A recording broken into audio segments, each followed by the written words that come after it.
February 7ಕ್ಕೆ ಅಧಿಪತ್ರ ಬಿಡುಗಡೆ ಆಗಲಿದೆ. ಹೌದು, coastal star Bigg Boss Kannada season 9ರ ವಿಜೇತ ರೂಪೇಶ್ ಶೆಟ್ಟಿ ಅಭಿನಯದ ಅಧಿಪತ್ರ ಫೆಬ್ರವರಿ 7ಕ್ಕೆ ತೆರೆಗೆ ಬರಲು ರೆಡಿಯಾಗಿದೆ.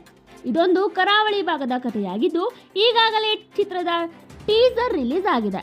ಕರಾವಳಿ ಭಾಷೆಯ ವಿಶೇಷ ಆಚರಣೆಗಳಾದಂತಹ ಯಕ್ಷಗಾನ, ಹುಲಿ ಕುಣಿತದ ಅಂಶಗಳು ಚಿತ್ರದಲ್ಲಿವೆ.